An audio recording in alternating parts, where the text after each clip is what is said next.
नमो नमः। प्रवाचिका अहंदया जोशी अत्र समेषां स्वागतम्। एषा कथा श्रीमान योगी पुस्तकात् उद्धृता अस्ति। चतुर्थभागस्य एकादशी कथा एषा अस्तु। तर्हि आरंभं कुर्मः। शाही मिजाशीने दरवळणाऱ्या मोगली ऐश्वर्याने झगमगणाऱ्या लाल महालावर अवकळा पसरली होती. अब्दुल फत्तेच्या प्रेताभोवती बेगमांचा आक्रोश उसळला होता. रात्रीच्या अंधारात मारल्या गेलेल्या बेगमा दासी खोजे यांची वस्त्राच्छादित प्रेते दफनाची वाट पाहत होती. खुद्द शास्ताखानाच्या उजव्या हाताची 3 बोटे तुटली होती. हकीमाने मलमपट्टी केलेल्या हाताकडे खान हताशपणे पाहत होता. अजून खानाच्या अंगाचा कापरा गेला नव्हता. साऱ्या छावणीत एकच गडबड उडाली होती. शिवाजीने रात्री लाल महालावर हल्ला केला यावर कुणाचाच विश्वास बसत नव्हता. सारे सरदार लाल महालासमोर गोळा झाले होते. सरदारांना पाहताच खानाचा क्रोध उपाळला. सरदारांच्या गाफिलपणामुळे हा प्रकार झाला असा खानाचा पक्का समज झाला होता. शास्ता खान खुद्द औरंगजेबाचा रिश्तेदार. आता थोट्या हाताने औरंगजेबासमोर कोणत्या तोंडाने जायचे याचा शास्ताखानाला विचार पडला होता. आपल्या मुलाचे बेगमांचे दफन करून शास्ताखान लाल महालात आला. रात्र पडू लागली तसा त्याचा धीर सुटू लागला. सारी रात्र त्याने आणि लाल महालाने जागून काढली. खानाची फौज कोंढाण्याजवळ येताना दिसताच राजांनी इशारत दिली. फौज फारशी नव्हती. राजांनी गडाचे दरवाजे उघडेच ठेवायला सांगितले. तटावर कोणी माणूस दिसत नव्हता. गडावर भगवे निशाण फडकत नव्हते. मोकळे दरवाजे आणि निर्मनुष्य तट पाहून खानाचे सैन्य पुढे झेपावले. शिवाजी गड सोडून पळून गेला असाच त्यांचा समज झाला. क्षणाक्षणाला खानाचे सैन्य पुढे सरकत होते. आघाडीच्या हत्तीवर मोगली ध्वज फडकत होता. खानाचे सैन्य गडापाशी येऊन भिडले. वाट भरून सैन्य वर येत होते आणि अचानक हर हर महादेवच्या गर्जनेने कोंडाणा भरून गेला. खानाच्या सैन्याने वर पाहिले. त्यांच्या डोळ्यांवर विश्वास बसेना. गडावर भगवा ध्वज फडकत होता. तोफांचे आवाज, धुराचे ढग उठू लागले. आघाडीचा हत्ती तोफेच्या गोळ्यात सापडला. तोफा सारख्या धडाडत होत्या. बिथरलेल्या घोड्यांच्या टापांखाली मोगल सैन्य सापडत होते. खानाच्या सैन्याची दुर्दशा उडून गेली. माघार घेईपर्यंत निम्मी फौज हकनाक बळी पडली. खानाच्या सैन्याने कशीबशी माघार घेतली. तोच गडाच्या दरवाजातून घोडदळ बाहेर पडताना नजरेत आले. खानाच्या सैन्याचा उरलासुरला धीर सुटला आणि फौज जीव घेऊन पळत सुटली. राजे हा विजय समाधानाने गडावरून पाहत होते. शिवाजी राजांपाठोपाठ गेलेल्या सैन्याची दाणादाण झाल्याची वार्ता पुण्यात आली. शास्ता खान ते ऐकून पुरा धास्तावला. आता त्याचा कोणावरही विश्वास राहिला नव्हता. तो म्हणाला, गनीमखाशा डेऱ्यापर्यंत येईतो कुणी वजीर हुशार नाहीत, कोणी खबरदार नाहीत, अवघे फितव्यात मिळाले. आज त्या शिवाजीनं बोटं तोडली, उद्या मागती येऊन शिर कापून नेईल. दगेखोर आणखीन दगा देईल. लष्कराचा इतबार राहिला नाही. या लोकांबरोबर राहणं जमणार नाही. खानाने आवरावर केली आणि तिसऱ्याच दिवशी त्याने पुण्याचा आपला मुक्काम हलविला. जसवंत सिंगाला काही फौजेनिशी पुण्यात शिवाजीचा पाठलाग करायला ठेवून खान औरंगजेबाच्या वाटेला लागला. त्याला आता पुण्यात ठेवून घेण्याचे सामर्थ्य कुणात उरले नव्हते. खानाच्या छाप्यात जे जखमी झाले होते त्यांना कोंढाण्याला ठेवून राजे राजगडावर आले. गडावर एकच आनंद उसळला. खानाची बोटे तुटली व तो पुण्याहून गेला ही बातमी 2 दिवसात गडावर आली. राजे ती बातमी ऐकून नाराज झाले. त्यांचा असा समज होता की अंधारात केलेला वार कारीगर झाला असेल. राजे म्हणाले, श्री जगदंबा कृपेनं फत्ते होऊन आलो. शास्ता म्हणजे शिक्षा. पातशहानं नाव ठेविलं पण नावाप्रमाणे खानानं करामत केली नाही. आम्ही शास्ता खानास शास्त केली, ते पातशहास जमलं नाही. ते आम्ही शास्त करून नाव रुजू केलं.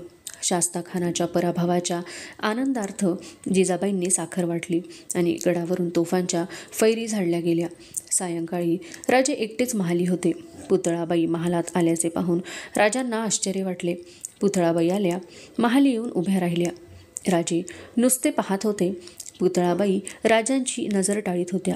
वाढत्या क्षणाबरोबर त्यांच्या मनाचा गोंधळ वाढत होता. तो असह्य होऊन पुतळाबाई एकदम म्हणाल्या, जाते मी.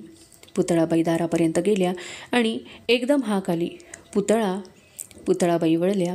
राजांनी विचारले, काय मनात होतं? काही नाही. राजे उठले. पुतळाबाईंच्या जवळ जात ते म्हणाले, शत्रूंच्या हालचाली, त्यांचे मनसुबे आम्ही जाणतो, पण आम्हाला आमच्या माणसांचं मन जाणता येत नाही. सांग ना, का आली होतीस?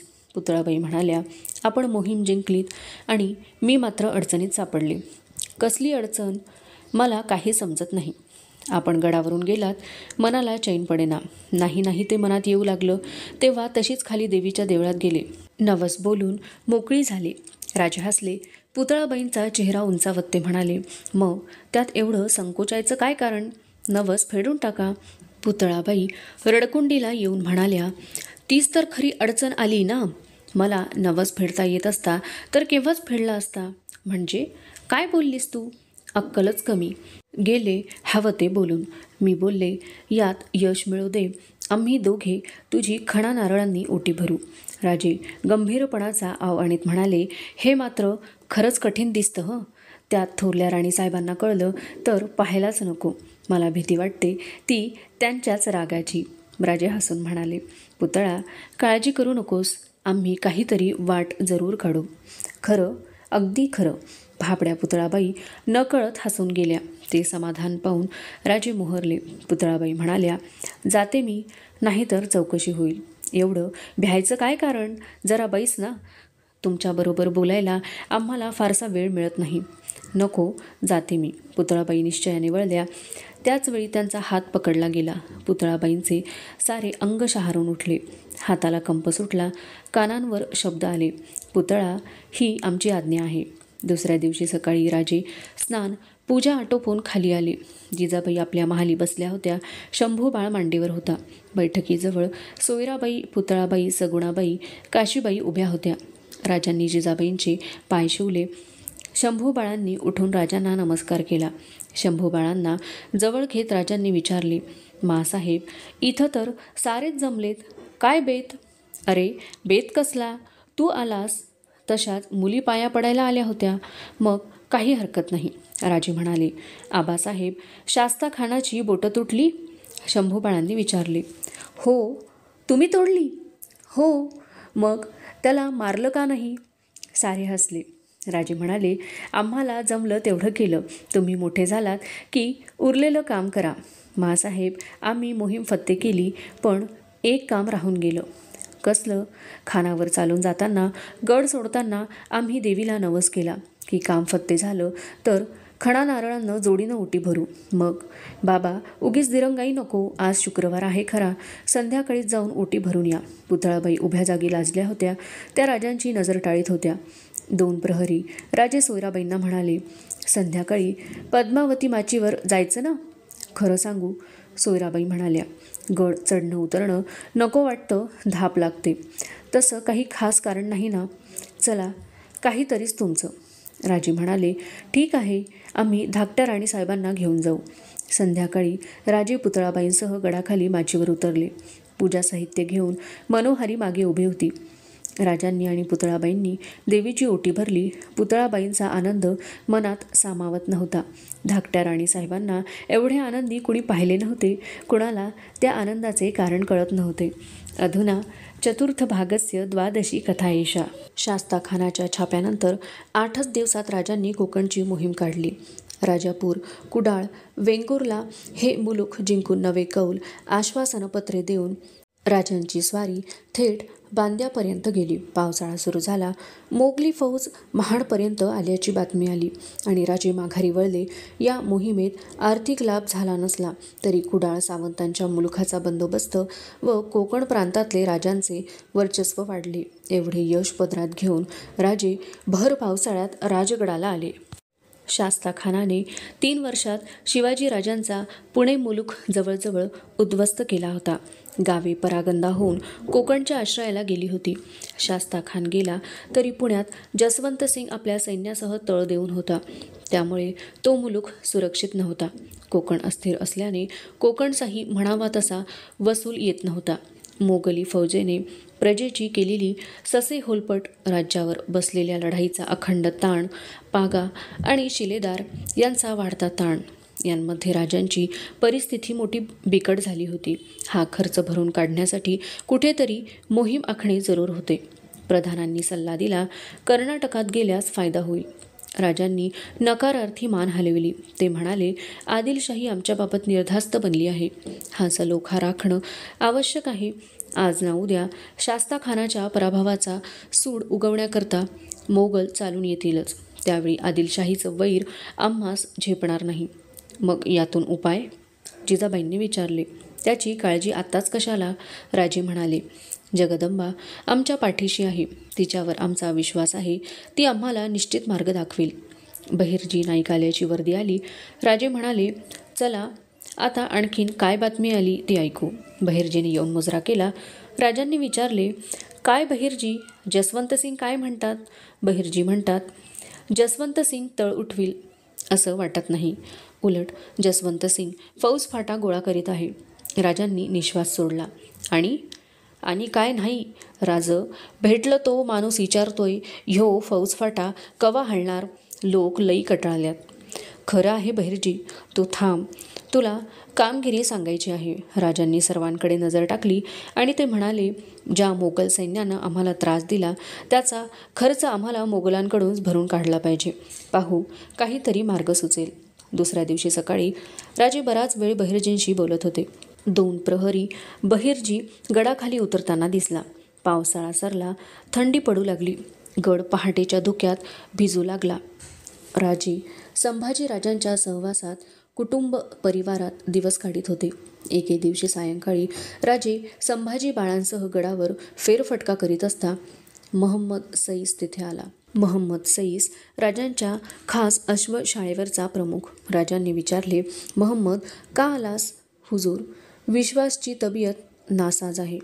काय होतं? बुखार आहे. केव्हापासून? कालपासून. वैद्यांनी दवा दिला पण गुण नाही. आज बिमारी जास्तच वाढली आहे. गवत खातो? जी नाही. पाणी? प्याला. चलबिचल आहे? धापतो? पडून आहे सरकार. आम्ही पागेत येतो, तू चल पुढे. विश्वास म्हणजे राजांचा आवडता घोडा. सदैव मोहिमेत विश्वास असायचा. तोच विश्वास बिमार असल्याचे ऐकून राजे चिंताचूर झाले. दिवस मावळायला आला होता. संभाजी राजांना वाड्याकडे पाठवून राजे सरळ पागेकडे गेले. गडाच्या मोहन बुरुजापाशी अश्वशाळेची इमारत होती. अश्वशाळेची इमारत चौसोपी असून मध्ये एक प्रशस्त चौक होता. चारी बाजूंनी तबेले होते. राजांच्या खास घोड्यांसाठी ती इमारत बांधली होती. मधल्या चौकात चंदी, रातब, डंका, निशाण वगैरे ठेवण्यासाठी एक टुमदार इमारत होती. प्रत्येक घोड्याच्या ठाणामध्ये कमरेपेक्षा उंच भिंत होती. पागेच्या दरवाजाजवळ आतल्या बाजूला एक सुबक विहीर होती. पागेच्या प्रथम देवडीत खांबाला बांधलेले माकड कट्ट्यावरून पागेची हालचाल पाहत होते. शेजारी बांधलेला एडका देवडीच्या कट्ट्याला अंग घाशीत होता. राजे पागेत आले तेव्हा मशाली पेटल्या होत्या. पागेतले सारे चाकर अदबीने मुजरे करते झाले. राजांच्या बरोबर महादेव तानाजी होते.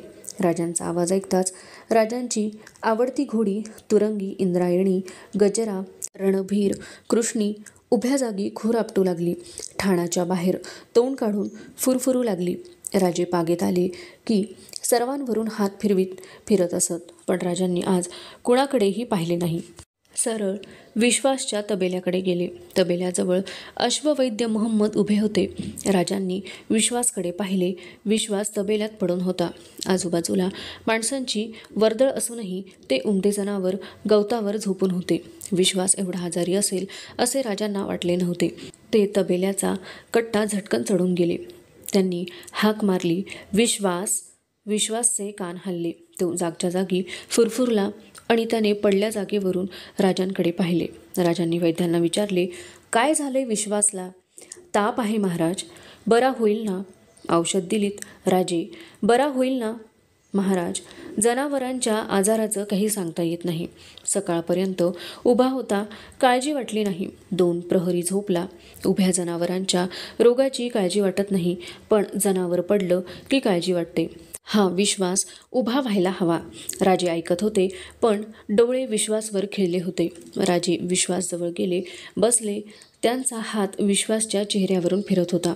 राजांच्या डोळ्यात पाणी होते. राजे तानाजी म्हणाला, रात्र झाली, तुम्ही जावा, आम्ही बसतो. राजांनी वर पाहिले ते म्हणाले, तानाजी, जाऊनही चैन पडायचं नाही. असं ओमद जनावर मिळायचं नाही. रात्र असो, दिवस असो, गती मंद असो, दौड असो, वाट सरळ असो, आडवाट असो, विश्वासवर मान टाकली की मन निश्चिंत असायचं. महाराज, 1000 घोड्यात विश्वास उठून दिसायचा. महादेव म्हणाला. कुणीतरी पुढे होऊन राजांच्या जवळ घोंगडे पसरले. राजे घोंगड्यावर बसले. विश्वासच्या आठवणी निघाल्या. त्या मुक्या जनावरावरून हात फिरवीत राजे बोलत होते. विश्वासच्या नाकपुडीतून उष्ण श्वास बाहेर पडत होते. बराच वेळ गेला. रात्र वाढली आणि पागेत मशाली शिरल्या. तानाजीनं वर्दी दिली. मासाहेब, महाराज. राजे उभे राहिले. मासाहेब आल्या. त्यांनी तबेल्यावरून नजर फिरवली. त्या म्हणाल्या, फार आजारी आहे. होय मासाहेब, 2 प्रहरापासून उठला नाही. ताप आहे. जिजाबाईंनी विश्वासवरून हात फिरवला. त्या म्हणाल्या, ताटाला तुम्ही आला नाहीत. सारी खोळंबलीत. मासाहेब, भूक नाही, मनही स्वस्थ नाही. आम्ही आज जेवणार नाही. इथंच बसून राहणार. दुसरं काय करणार? जेवढं करणं शक्य आहे तेवढं वैद्यराजांनी केलं आहे. निदान हा डोळ्यांसमोर तरी राहील. जिजाबाईंनी मागे पाहिले. दासी पुढे झाल्या. त्यांनी विश्वासची दृष्ट काढली. थोडा वेळ थांबून जिजाबाई वाड्याकडे गेल्या. राजे गुडघ्यात मान घालून बसले होते. वाढत्या रात्रीबरोबर साऱ्यांच्या नजरेत झोप चढत होती. सर्वत्र नीरव शांतता होती. अचानक घोडे फुरफुरले. राजांनी मान वर केली. विश्वास उठायचा प्रयत्न करीत होता. राजे धडधडत्या अंतःकरणाने पाहत होते. विश्वास अर्धवट उठला आणि परत पडला. पुन्हा त्याने सारे बळ लावून धडपड केली आणि विश्वास उभा राहिला. राजे त्याच्याकडे पाहत होते. विश्वास तोंड पुढे करून राजांची मान चाटीत होता. राजांना गुदगुल्या झाल्या. ते हसले. राजे उभे राहिले. त्यांनी हाक मारली, तानाजी, महम्मद, महादेव. बाजूला कट्ट्यावर पेंगणारे सारे धडपडून उठले. तबेल्याकडे धावले. विश्वास उभा होता. राजे त्याला कुरवाळीत होते. वैद्य आनंदाने म्हणाले, महाराज, आपण निश्चिंत होऊन विश्रांती घ्या. विश्वासला आता कसलाही धोका नाही. सारे समाधानाने वाड्यात आले. उत्तर रात्रीला सुरुवात झाली होती. राजे थकलेले होते. ते सरळ आपल्या महाली जात असता मागून आवाज आला, राजे. राजे वळले. मासाहेब दारात उभ्या होत्या. राजांनी विचारले, मासाहेब, झोपला नाही? झोप येईना. कसा आहे विश्वास? उभा राहिला. बरं झालं, देवानं गारहाणं ऐकलं. विश्रांती घ्या. राजे महालात आले. समई तेवत होती. राजे पलंगावर झोपी गेले. काही वेळ गेला. राजांच्या डोळ्यात झोप उतरत होती. तोच त्यांना जाग आली. त्यांनी पाहिले, कोणीतरी समईच्या ज्योती शांत करीत होते. कोण? मी, मनोहारी. आणि राणीसाहेब कुठं आहेत? झोपल्यात. मनोहारीने समया शांत केल्या. एक ज्योत मंदपणे जळत होती. राजे म्हणाले, दार ओढून घे आणि तू जा. पावलांचा आवाज उठला. दार ओढून घेतल्याचा आवाज झाला आणि महालात शांतता पसरली. सकाळी जेव्हा राजे स्नान पूजा आटोपून महालात आले तेव्हा सोयराबाई राणीसाहेब महालात उभ्या होत्या. राजांनी विचारले, राणीसाहेब, शंभू बाळ कुठं आहेत? ते आपल्याच वळणावर गेलेत. सकाळी उठले आणि समजताच पागेत गेलेत. दूध प्यायलाही अजून आले नाहीत. बाळराजांनाही आता कळू लागलं म्हणायचं. हो, पण आपल्या या छंदापायी काल साऱ्यांना उपवास घडला. आमचा सोडा, पण मासाहेबांकडे तरी पाहायचं होतं. राजे हसले. म्हणाले, पण आम्हीही उपाशीच होतो ना. त्याऐवजी येऊन जेवून गेला असतात तर काय बिघडलं असतं? वैद्य होते, सारे होते. तेही खरंच. मला बाई झोप आली, झोपून गेले मी. छान केलंत. मासाहेबांची पूजा झाली का? पहा, आम्ही खाली येतोय म्हणून सांगा. सोयराबाई निघून गेल्या. राजांनी आपला दुशेला कमरेला आवळला आणि ते वळणार तोच महालाच्या दाराशी पुतळाबाई आल्या. त्यांच्या मागे मनोहारी होती. मनोहारीने तबक बैठकीवर ठेवले. राजांनी विचारले, काय आहे? काल रात्री उपाशी राहिलात, थोडं फराळाचं आणले. तुम्ही आमच्यावर रागवला नाहीत? राजांनी विचारले. राग? आणि आपल्यावर? तो कशासाठी बाई? वा, काल आम्ही जेवलो नाही, त्यामुळे मासाहेबांबरोबरच साऱ्या राणीवशाला उपवास घडला. केवढा अनर्थ घडला. राजे बैठकीवर बसले. मनोहारी, पुतळाबाई उभ्या होत्या. राजे फराळ करीत होते. पुतळाबाई म्हणाल्या, काल आपण आलात तेव्हा महाली आले. झोप लागली होती. थोडा वेळ थांबून त्या म्हणाल्या, आता काळजीचं कारण नाही. विश्वासची तब्येत आता बरी आहे. तुम्हाला कसं कळलं? सकाळी मी आणि ही पागेकडे गेलो होतो. आता गवत खातो. खुद्द बाळराजे त्याला चारतायत. बोलावलं तरी येईनात. तिथंच आहेत ते. फारच थोड्यांना कळतं हे. राजे गडबडीने दूध प्याले आणि उठले. फराळाचे बरेचसे तसेच राहिलेले पाहून पुतळाबाई उद्गारल्या, हे काय, काहीच घेतलं नाहीत? राजांनी पुतळाबाईंकडे पाहिले. त्यांच्या चेहऱ्यावर स्मित होते. ते म्हणाले, नुसत्या अन्नानंच पोट भरतं असं कोणी सांगितलं? माँसाहेब वाट पाहत असतील म्हणत राजे उठले आणि माँसाहेबांच्या महालाकडे चालू लागले. अधुना चतुर्थ भागस्य त्रयोदशी कथा एषा. 2 प्रहरच्या वेळी येसाजी, तानाजी, नेताजी रायगड चढत होते. पायातल्या वहाणा करकरत होत्या. देवीच्या देवळात जाऊन तिघांनी देवीला वंदन केले आणि तिघे देवळाबाहेर आले. नेताजी म्हणाला, तानाजी, राजांनी काहीतरी मोठा बेत आखलेला दिसतो. तानाजी म्हणाला, मला बी तसंच वाटतं या. राजांनी सारी फौज गोळा केली या. साऱ्यासनी वर्द्या सुटल्यात. कालच राजांच्या बरोबर आम्ही खालच्या तळावर जाऊन आलो. राजांनी जातीनं सारी छावणी बघितली. होय, पण कुठला बेत काढलाय ते समजलं का? नेताजींनी विचारले. येसाजी हसला. तो म्हणाला, आता तुम्हीच विचारा की राजासनी. मी? नेताजी दचकून म्हणाले, व्हई, तुम्ही सेनापती, राजांचे सोयरे. तुम्हासनी हे धाडस व्हत नाही तर आम्ही काय विचारणार? बाकी गेल्या 10 दिवसात जसा बहिर्जी आला तसं 4 वाटानं नजरबाज गडावर दिसतात, तानाजी म्हणाला. येसाजी म्हणाला, कुठं का मोहिमासना, पण आणि 1 महिन्यानं ठेवाया पाहिजे होती. तेर का? तानाजीने विचारले. आवंदा, पिकं झोपबाज आली ती. मळण्या आटोपून गेलं असतं तर बेस झालं असतं. तुझ्या मळण्या आणि आमच्या नाहीत. आम्ही पीकपाणी सोडून आलो ते फुकट सोडशिला? नेताजी थांबले. दोघे त्यांच्याकडे पाहत होते. मी राजांना कवा तरी सांगणार आहे. काय सांगणार? येसाजीने विचारले. अरे, घरात तोटा पडला तर कवा बी अंबरखान्यातनं दानं मिळत्यात. साऱ्या फौजेला हे माहीत आहे. आता पावसाळ्यात शेतावर पूर्वीसारखी राबणूक करीत नाहीत हे लोक. हे मातूर खरं. तानाजीने आपले थोराड मुंडासे डोलवले. गडाच्या दरवाजाशी चौकी पहारेकऱ्यांचे मुजरे स्वीकारून सारे वाड्यात आले. राजे सदरेवर होते. शेजारी प्रतापराव सरनोबत, आनंदराव मोरोपंत, निळोपंत, अण्णाजीपंत ही सारी मंडळी होती. नेताजी येत असलेले पाहून राजे म्हणाले, चला. नेताजी काका शिल्लक राहिले होते तेही आले. तानाजी येसाजींकडे पाहून राजांनी विचारले, कुठं सापडले आमचे सेनापती? येसाजी हसून मुजरा करीत म्हणाला, मोहिमेचं नाव काढलं आणि दडून बसले की घरात. मग नाईलाज झाला. घरातनं ओढून काढून आणलं सदरेवर. सारे हसले.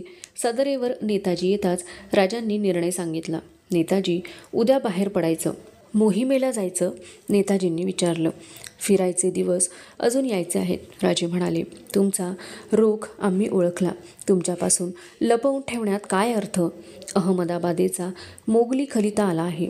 महाबत खानानं पट्टणचं बंड मोडण्यासाठी आम्हाला तातडीनं बोलावलं आहे. ही संधी घेतली तर आम्ही केलेल्या मदतीमुळं औरंगजेबाचा राग शांत होईल, जरा स्वस्थता लाभेल. ज्यासाठी सारे आतुर होते तो मोहिमेचा बेत कळला. तो ऐकून सारे निराश झाले.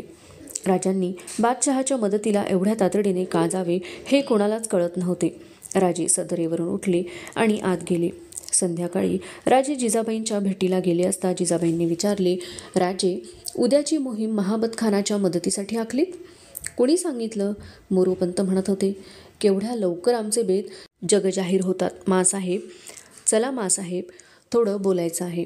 आमच्या महाली जाऊ. राजे जिजाबाईंसह महालात आले. राजांनी महादेवला महालाबाहेर उभे केले. राजे म्हणाले, माँसाहेब, हा खर्चाचा ताण आता सहन करणं अशक्य आहे. शास्ता खानानं जी प्रजा बेघरदार केली त्या प्रजेला दिलासा देऊन ती माणसं जमवायला हवीत. याला प्रचंड पैसा लागणार, पण आणणार कोठून? ती विहीर आम्ही हुडकली आहे. अगणित संपत्तीनं ती काठोकाठ भरलेली आहे. तो गाळ उपसण्याकरताच आम्ही जात आहोत. काय सांगता? नीट बोला ना. माँसाहेब, सुरतेवर स्वारी करणार आहोत. सुरत? हो, सुरत म्हणजे मोगलांची दुपती गाय. लक्षावधी रुपये नुसते कररूपानं मोगलांना मिळतात. मक्केच्या हातची 30 वाट. ती सुरत लुटून आम्ही आमची नुकसान भरपाई करायचं ठरवलं आहे. पण राजे, पुरा मोगली मुलूक केवढा लांब पल्ला. गेले 4 महिने आमचे शेकडो नजरबाज इथून सुरतेपर्यंत पसरले आहेत. मोगलांच्या भर मुलुखात वसलेली सुरत निर्भयपणे माळावर वसली आहे. तिला तट नाहीत, शिबंदी नाही. मोगली राज्याच्या वेढ्यात सुरक्षित असलेली सुरत खास उद्यानात वापरणाऱ्या निर्भय राजपुत्रीसारखी नांदते आहे. शत्रूचं भय तिच्या स्वप्नातही नाही. पण कुणी आडवं आलं तर? कुणी येणार नाही. शहाजादा मुअज्जम औरंगाबादेला आमच्या स्वारीला तोंड देण्याची तयारी करतो आहे. तशी आम्ही हूल उठविली आहे. गोव्यावरच्या आमच्या स्वारीच्या बातमीनं पोर्तुगीज भ्याले आहेत. आदिलशाही आपला मुलूख सांभाळण्यासाठी जागरूक होऊन बसली आहे आणि खुद्द मोगलांच्या मदतीला आम्ही इमानी सरदार जातो आहो हे कळल्यावर कोण आडवं येणार? धन्य आहे तुमची. खुद्द घरच्यांनासुद्धा कसला पत्ता लागू देत नाही. बिचारे तुमचे सेनापती, त्यांच्यावर देखील अविश्वास. गैरसमज होतोय मासाहेब. अविश्वास नव्हे, ही सुरक्षितता. आमच्या नजरबाजांना आमचे हेतू कळतात. आज खुद्द सुरतेत आमचे नजरबाज हिंडत आहेत. आमची वाट पाहत आहेत. आमची संगमेश्वरी जहाजं आज सुरतेच्या आसपास जाण्याची तयारी करीत आहेत. मोहिमेचा अंदाज चुकला तर यश कसं मिळणार?